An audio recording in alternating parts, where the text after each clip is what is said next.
길었던 추석 연휴가 끝나고요. 들판을 보면은 여기저기 추수한 곳도 그렇게 보게 됩니다. 어제는 저희 집 첫째 딸이 갑자기 아침에 이러더라고요. 엄마, 가을이 온 것 같아. 그만큼 가을이 성큼 온 것 같습니다. 밤에 이렇게 창문을 열어두고 설교를 쓰고 있으면은요, 1층이라 그런지 모르겠는데 귀뚜라미 소리도 들리고 풀벌레 소리도 들립니다. 가을은 왜 가을일까요? 제가 아는 한 시인은요, 가을이 왜 가을인지 이렇게 이야기합니다. 가을은 갈 게 많아서 가을, 씨앗 하나만 품고 다 가시라는 가을. 날이 추워질수록 우리의 삶은 더 간소해져야 함을, 시간이 지날수록 정말 필요한 것만 가져가야 함을 그 시인은 가을이라는 계절에 빗대어 이야기합니다. 가을입니다. 어디를 봐도 완연한 가을입니다. 우리의 삶과 신앙도 그 시인의 이야기처럼, 그 시의 내용처럼 간소해지기를, 담백해지기를, 하나님 앞에 꼭 필요한 것만 남기고 그렇게 겨울을 맞이하는 우리 모두가 될 수 있기를 그렇게 주님의 이름으로 간절히 축원합니다. 지난주에는 야이로의 딸을 살리신 예수님의 모습을 살펴봤죠. 소녀가 죽은 것이 아니라 잔다 라고 말씀하시는 그 예수님의 이야기를 그 자리에 모인 사람들은 비웃습니다. 그런데 예수님은 그 죽음의 공간을, 비웃음의 공간을 부활과 놀라움의 공간으로 만들어 주셨죠. 그 일이 가능했던 이유는 무엇일까요? 우리가 지난주에 살펴봤던 것처럼 야이로가 딸의 죽음이라는 두려움 앞에서도 두려워하지 말고 믿기만 하라는 하나님의 말씀을 믿고 들었기 때문입니다. 그가 두려워하지 말고 믿기만 하라는 예수님의 말씀을 믿지 않았다면 그 일은 일어나지 않았을 거예요. 자신에게 사람들이 조언하는 말처럼 예수님 번거롭게 하지 말라 그 말을 따랐다면, 그래서 예수님을 자신의 집으로 모시고 가지 않았다면 자신의 딸이 다시 살아나는 일은 일어나지 않았을 것입니다. 그런데 야이로는 예수님이 하신 그 말씀을 믿었고요. 예수님을 모시고 두려움을 이기며 자신의 딸에게로 갑니다. 그리고 자신의 딸이 살아남을 경험하게 되는 거죠.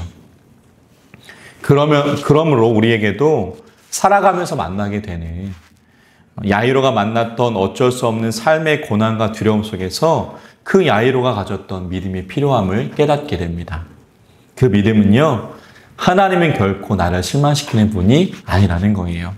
그분은 저와 여러분들에게 언제나 가장 좋은 것을 주시고 선한 길로 이끄시는 분이라는 겁니다. 이 믿음이 있으실까요? 있으면 삶의 두려움과 어려움 속에서 그 하나님을 기억하십시오. 없다면 그 믿음을 하나님이 주시기를 바라고 기도하시기를 소망합니다. 그러므로 야이로가 경험한 그 하나님이 오늘을 살아가는 저희들의 삶과 신앙 가운데 있기를 주님의 이름으로 간절히 축원합니다. 오늘 본문 말씀은요, 그 야이로의 딸을 소생시킨 예수님께서 앞을 보지 못하는 맹인들을 다시 보게 해주신 말씀입니다. 우리 본문 27절의 말씀인데요. 우리 27절 읽었지만 우리 다시 한번 읽어보도록 하겠습니다. 예수께서 거기에서 떠나가실새 두 맹인이 따라오며 소리질러 이르되 다윗의 자손이여 우리를 불쌍히 여기소서 하더니. 아멘. 오늘 본문 27절의 말씀을 보면은요, 예수께서 거기서 떠나실새라고 나와 있는데요. 거기가 어디냐? 야이로의 집이에요. 우리 그 위에 있는 25절, 26절 말씀 볼까요? 예, 마태복음 9장 25절, 26절 한번 읽습니다. 무리를 내보낸 후에 예수께서 들어가사 소녀의 손을 잡으심에 일어나는지라 그 소문이 그 온 땅에 퍼지더라. 아멘. 우리가 지난주에 살펴본 말씀은 마가복음의 야이로의 딸을 살리신 말씀이고요. 이거는 마태복음에 나오는 야이로의 딸을 살리신 말씀입니다. 그 야이로의 딸을 살리신 이후에 오늘 본문의 말씀처럼 맹인들을 만나시는 거예요. 그 길에서, 다시 나선 길에서 예수님은 앞 못 보던 두 명의 사람들을 만나십니다. 그 두 명의 맹인은 예수님을 따라오면서요, 다윗의 자손 예수여 우리를 불쌍히 여기소서, 그냥 말을 한 것도 아니고 27절의 말씀은 뭐라고 나와 있어요? 소리를 지르고 있습니다. 그런데 한번 생각해 볼까요? 오늘 말씀에 나오는 앞을 보지 못하는 두 사람, 성경에는 왜 이렇게 앞을 못 보는, 보지 못하는 사람들이 많이 나오는 걸까요? 오늘 보면 마태복음뿐만 아니라 이제 조금 이따 살펴볼 요한복음의 말씀에서도 앞을 보지 못하는 사람들이 나오는데, 신약 성경에는 유독 그렇게 시력이 나쁜 사람들이 많이 나옵니다. 혹시 그 이유 생각해 보신 적 있으실까요? 제가 눈이 나빠서 그런지 제가 말씀을 준비하면서 궁금증이 생겨서 그 이유를 찾아봤습니다. 그랬더니 성경학자들이 그 이유를 이스라엘 땅의 기후에 대해서, 특성에 대해서 찾고 있었습니다. 이스라엘 땅은요, 서쪽은 지중해고 동쪽은 광야인데요, 동쪽인 광야로부터 모래바람이 불어온다고 그래요. 그런데 그렇게 모래바람이 불어오면 지면에 쌓여있던 석회석 가루가 일어나서 석회 먼지 폭풍이 생긴다고 합니다. 그런데 그 공중에 있는 석회석 먼지를 눈으로 계속 많이 맞게 되면 눈에 석회가 쌓인대요. 예. 그래서 앞이 보이지 않게 된다. 성경학자들이 그렇게 이야기하더라고요. 지금이야 의학에 발달해서 여러 가지 방법으로 그렇게 눈에 쌓인 석회나 눈의 질병들을 치유할 수 있지만, 예수님 당시에 외부에서 일하는 사람들은 그 바람을 피할 방법이 없었기 때문에 앞을 보지 못하는 사람들이 성경에 많이 나오는 것이다. 성경학자들이 그렇게 이야기합니다. 물론 오늘 말씀에 나오는 두 맹인이 석회석 먼지 때문에 앞을 보지 못하는 사람들이 된 건지는 알 수는 없습니다. 하지만 오늘 말씀에 등장하는 그 앞 못 보던 사람들은요, 계속해서 예수님을 따라가요. 그들이 생각하기에 자신들을 다시 보게 할 분은 예수님밖에 없다고 판단했기 때문이죠. 그래서 어떻게 하느냐? 예수님이 계신 집까지 따라 들어갑니다. 본문 28절. 우리 한 목소리로 읽습니다. 예수께서 집에 들어가시매 맹인들이 그에게 나아오거늘 예수께서 이르시되 내가 능히 이 일을 할 줄을 믿느냐? 대답하되 주여 그러하오이다 하니. 아멘. 28절의 말씀을 통해서 우리가 알 수 있는 것은 무엇이에요? 그들은 예수님이 들어가지 집까지 따라 들어갔습니다. 그리고 그렇게 찾아온 두 명의 맹인에게 예수님 물으시는 거예요. 내가 능히 이 일을 할 줄 믿느냐? 바꿔 말하면 내가 너희들의 눈을 다시 보게 할 수 있냐고 믿느냐? 라는 말씀이셨습니다. 그러자 앞을 보지 못하는 두 맹인은 뭐라고 이야기해요? 주여 그러하오이다. 예수님의 질문에 그들은 망설임 없이 대답합니다. 그러자 예수님은 그들에게 이렇게 행해 주시죠. 본문 29절 30절. 29절 30절 두 절 말씀이 있습니다. 이에 예수께서 그들의 눈을 만지시며 이르시되 너희 믿음대로 되라 하시니 그 눈들이 밝아진지라. 예수께서 엄히 경고하시되 삼가 아무에게도 알리지 말라 하셨으나. 아멘. 예수님은요, 그들의 소원대로 그들의 눈을 만지시고 그들을 다시 보게 하십니다. 그 당시 소외되었던 맹인들이죠. 왜냐하면 일을 할 수 없잖아요. 다른 사람들의 도움 없이는 살아갈 수 없는 사람들이 바로 이 분들이었습니다. 소외되었고 그렇게 사람들에게 열애되었기 때문에 이 사람들 그냥 지나쳐도 뭐라고 할 사람들 딱히 없어요. 그런데 예수님은 그들을 지나치지 아니하시고 그들이 다시 볼 수 있게 해 주신 거죠. 이렇게 다시 앞을 보게 된 이들에게 예수님 당부하시는 것이 있습니다. 어떤 거예요? 예, 너희들이 다시 본게된 것 나가서 아무에게도 말하지 말라. 그런데 이거 못 참죠. 예, 이거 못 참습니다. 그들은 나가서 야이로의 딸을 살리신 예수님이 우리의 눈을 다시 보게 하셨음을 전하기 시작합니다. 우리 오늘 보면 31절 마지막 말씀이죠. 31절 말씀 읽도록 하겠습니다. 그들이 나가서 예수의 소문을 그 온 땅에 퍼뜨리니라. 아멘. 사랑하는 성도 여러분, 그렇다면 오늘 말씀을 통해서 우리가 들을 수 있는 하나님의 음성은 무엇입니까? 소망하기는 우리가 듣는 이 하나님의 음성이 한 주간을 살아가는 우리의 삶과 신앙도 밝게 볼 수 있게 하기를 주님의 이름으로 간절히 축원합니다. 앞서 말씀드렸던 것처럼 예수님은 공생의 일을 통해서 오늘 본문뿐만 아니라 다른 많은 본문을 통해서도 앞을 못 보던 사람들을 치료해 주셨습니다. 요한복음 9장에도 예수님께서 앞을 못 보던 맹인들을 치료해 주신 이야기가 나와요. 그런데 그렇게 예수님이 앞 못 보던 맹인들을 치료해 주신 모습을 바리새인들이 주목합니다. 그런데 그들은 그 예수님의 모습을 보고 뭐라고 이야기하느냐.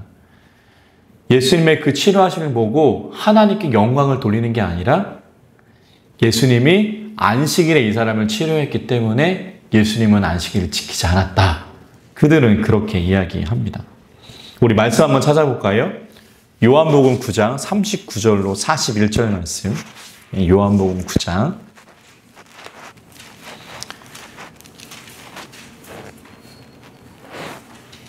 요한복음 9장 39절로 41절 말씀. 제가 가진 성경으로는 신약 163페이지에 있습니다. 그 자신을 비난하는 바리새인에게 율법을 어기고 안식일을 어겨서 비난하고 있는 바리새인들에게 예수님이 하시는 말씀이에요. 우리 39절, 40절, 41절 우리 세 절의 말씀 좀 길지만 한 목소리로 있습니다. 예수께서 이르시되 내가 심판하러 이 세상에 왔으니 보지 못하는 자들을 보게 하고 보는 자들은 맹인이 되게 함이라 하시니 바리새인 중에 예수와 함께 했던 자들이 이 말씀을 듣고 이르되 우리도 맹인인가? 이르시되 너희가 맹인이 되었더라면 죄가 없으려니와 본다고 하니 너희 죄가 그대로 있느니라. 아멘. 예수님께서 자신을 비난하던 바리새인들을 향해 요한복음 9장 39절로 41절의 말씀을 하시는 거예요. 그 내용이 뭐예요? 너희들 지금 보고 있으나 보고 있는 게 아니라는 겁니다. 지금 예수님이 고쳐주신 앞 못 보던 사람들과 다르게 그들은요, 예수님의 일하심을 볼 수 있는 눈을 가지고 있었지만 그들은 가진 그 눈으로 예수님이 보여주신 그 놀라운 하나님의 은혜와 치유를 찬양하는 게 아니라 오히려 그 모습이 안식일을 지키지 않는 모습이라고 예수님을 비난하고 있기 때문이죠. 그러므로 그들은요, 같은 공간에 있었던 맹인들과 다르게 예수님의 일하심을 보면서도 예수님의 일하심을 보지 못하는 그러한 일을 우리에게 보여줍니다.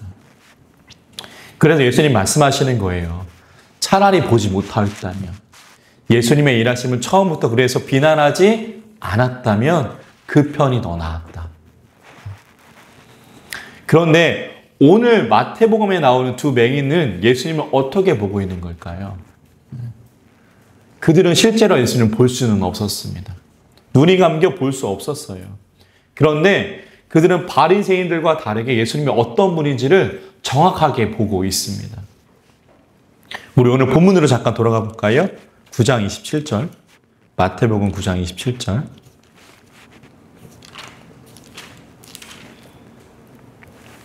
예, 우리 7절 말씀 한 목소리로 있습니다.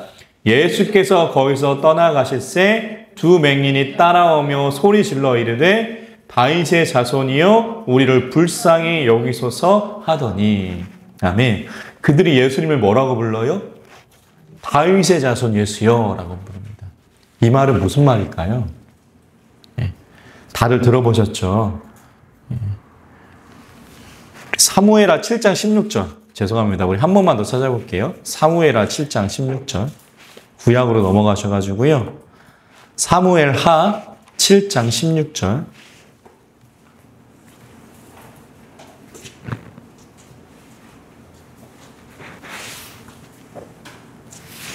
제가 성경으로는 구약 474페이지에 있습니다. 사무엘하 7장 16절. 사무엘하 7장 16절 말씀. 예, 우리 한 목소리로 있습니다. 내 집과 내 나라가 내 앞에서 영원히 보존되고 내 왕위가 영원히 견고하리라 하셨다 하라. 이게 무슨 말이냐? 하나님께서 나단 선지자를 통해서 다윗에게 다음과 같이 이야기하시는 거예요. 내 집과 내 나라가 내 앞에서 영원히 보존되고 내 왕위가 영원히 견고하리라 하셨다 하라. 다윗의 왕위가, 다윗의 후손들이, 다윗의 집안이 이렇게 된다는 거죠. 그래서 이 말씀을 근거로 그 당시 유대인들은요, 자신을 구원할 메시아를 뭐라고 불렀냐? 메시아의 다른 말이 다윗의 자손이에요. 예. 그러니까 오늘 본문 9장 27절에서 두 맹인이 소리 질렀던 내용, 다윗의 자손이여 우리를 불쌍히 여기소서, 이 말은 그 무슨 말이냐? 메시아여 우리를 불쌍히 여기소서라는 뜻이 됩니다. 그러니까 앞 못 보던 두 맹인은요, 이 세상은 똑바로 못 봤지만, 제대로 볼 수 없었지만 예수님이 누군지는 정확하게 보고 있는 거예요.